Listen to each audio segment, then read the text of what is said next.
So I got 6 today, 3 from Instagram, 3 from Bigger Pockets. So this one. So you get all the info when you reach out from the seller who is interested in selling, and then they are happy to give you all of it, ? And then further down, and you just confirm the stuff you don't get up front. You would just confirm that during the due diligence period. So the question boils down basically to, how do you get the information to buy a property, whether it's multifamily, office, mobile home park, single family, whatever, and when do you get it?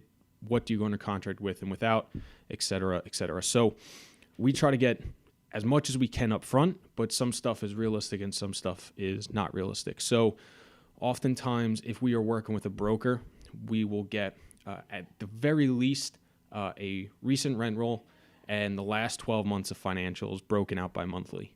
If it's not marketed or whatever, a lot of times it'll also include the capital they've spent during ownership, or at least the last 12 months. And usually we'll get some sort of a narrative from the brokers. Well, why are they selling? What have they done? What can we do with the property? Where is the value?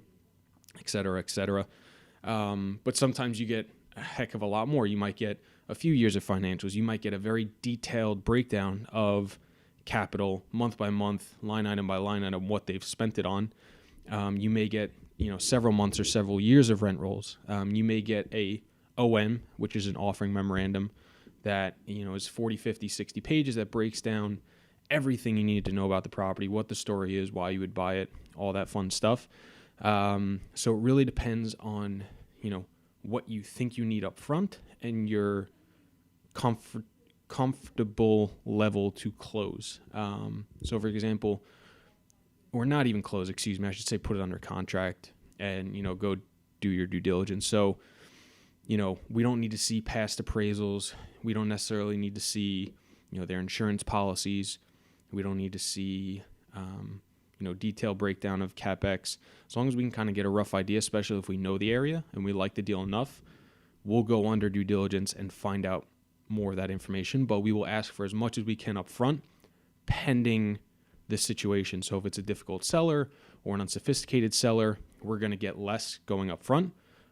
But, it's all kind of a sliding scale. So if I get less up front, my offer is going to be less sophisticated. Thus, it's going to be the lower end of the spectrum that I think it's worth. So if they're telling me, well, he spent roughly $1 million on capital, but I can't tell you when and where, I'm probably going to take that with a bigger grain of salt than I would if they provided a detailed breakdown in Excel.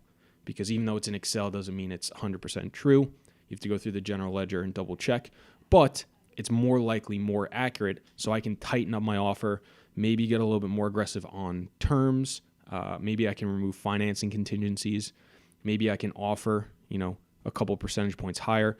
So all that stuff just makes me more comfortable with my offer. The less I have, the more I'm going to discount my offer to account for the possibility of those things. So we'll buy properties, or we'll offer on properties with very little information. We've offered on properties just based on price before, but that's because we were very comfortable offering less than it was probably worth if we had all that information. But we can't go blindly in and assume that 90% of what they've said is being done, and it only ends up being 40. So we'll assume 0, 10, 20, 30% of the information we've been given without proof, and then go do the due diligence, confirm it, and hopefully it's only better than what we thought. So we try to get as much as we can up front, but it really depends on how well we know the deal, the area, other information we can get, things of that nature that we'll offer on, and then go forward.